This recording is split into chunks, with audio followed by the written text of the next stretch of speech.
think you have space left. Are you guys going to try to get a shooter, or are you guys done with roster? It's got to be the right person, and so it's got to be a really good fit. I like our roster. I like how many we have. So if we're going to fill one more, it's got to be a good fit. Is it a culture fit, or is that like a schematic fit? It's got to be the right skill set. Both. Probably more so skill set fit. Kim, y'all announced officially the promotion of Maggie Stanley today. Just what has she meant to the program, being able to follow you throughout your career and being able to elevate her into it? Yeah, she drove me here tonight, so it's pretty important she got me here. But she was with us at Marshall, and so when you have somebody that you trust and you know and just kind of knows you and knows how you operate, and you can bring them with you, and then we can go ahead and promote her, give her more responsibility. It makes my life easier, and I appreciate her for that.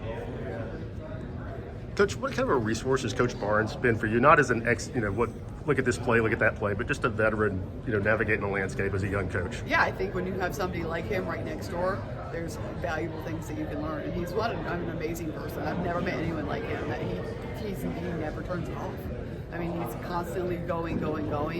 My husband is obviously helps them. He's on their staff, and so we used to always joke around. And my husband would always tell me, "Oh, you're too hard on him. You're too hard on him." Well, after one year with Rick, he said, "No, you're too soft on him. You're too soft on him." And so, you're really just hearing sides and watching how he never lowers his standard.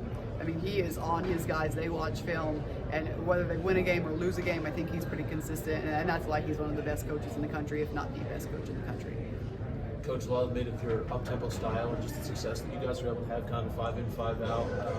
How has that in this recruiting cycle? Like, have you gotten girls that are coming that are saying like they're excited, they want to play for a style like that? Absolutely. You need the right type of person. You need people with high motors. You need people that want to fly around. You need people that want to press. Really, we try to get players, and it's, for lack of a better word, we try to get dogs, people with dog mentality that really want to scrap, that want to go out there and put on a show.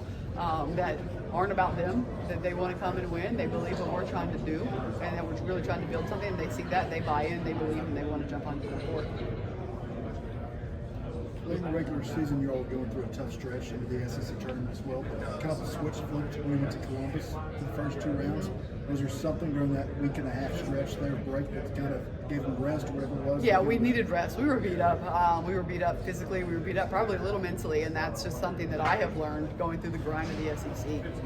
And so just trying to something that we have to keep a better eye on next year, but we needed that, and I was really proud of our team because we could have thrown in the towel.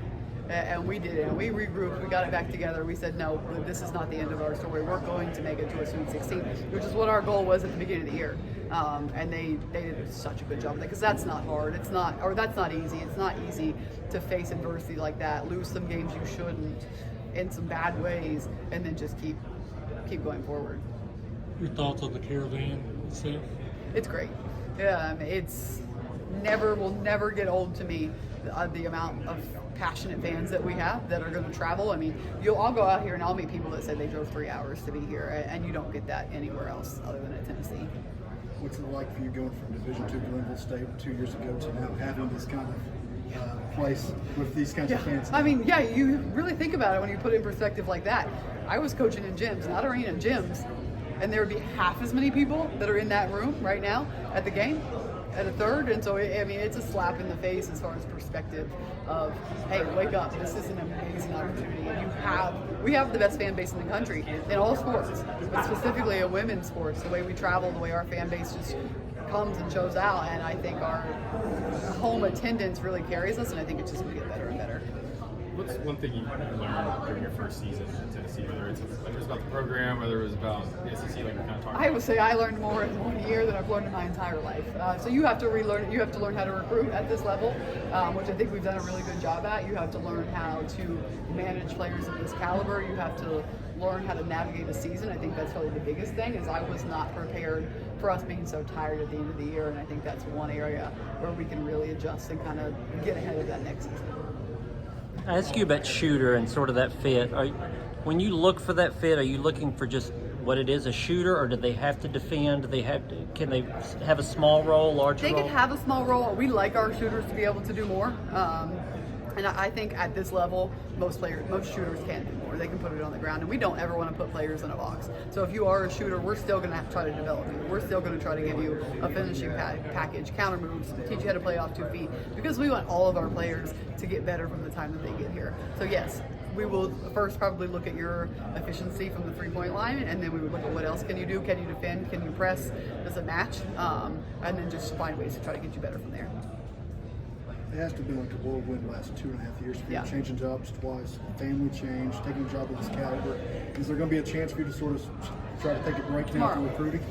Yes, So after this. yes, I am very, very thankful. It has been a whirlwind of a year, and when you have a baby mid-season, I obviously made the choice that I made to come back right away. I was in practice 3 days after giving birth, and that may be right, that may be wrong, I don't know, but that's what I felt like I needed to do. And so my maternity leave starts tomorrow, and so I'm finishing this. And so I think it's just really important that I say that. One, I say it a lot because I'm excited about it, but I think it's important too because a lot of women looked, and I think maybe that's not a great standard to set, that you don't get to take time off, you don't get to do both of, hey, I'm thankful that the University of Tennessee is allowing me to do this 3 months after giving birth. What's maternity leave going to be like for you? I'll still be on the phone some, but I will be around my son, and I'm looking forward to starting a routine with him. And I've brought him to practices. I've brought him to the office a lot since our games have finished, and that's been great since our schedule has slowed a little. But now where we don't have visits, or our kids, yesterday was our last day of workouts, and so really just being with him, starting a routine. We'll travel a little bit and try to get our feet under us and then get back to it. Can you not work? Like, can you make yourself not work? I know you'll be on the phone, but not go into the gym. I will probably still go in once a week.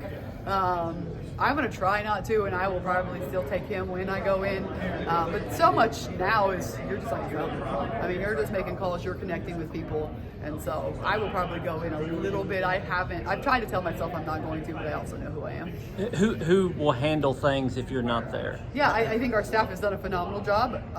I'm still going to try to be the captain of the ship. I'm just going to do it from afar. We're all going to take a little break. We're on a recruiting shutdown next week. So that's the really nice thing about women's basketball is we have shut down. So you're not allowed to talk on the phone. You're not allowed to travel. Like, we actually shut it down. So our whole staff gets a break this upcoming week. And then we'll just be kind of business as usual, communicating via email and over the phone. Thank you. Thank you guys. Thanks, Coach.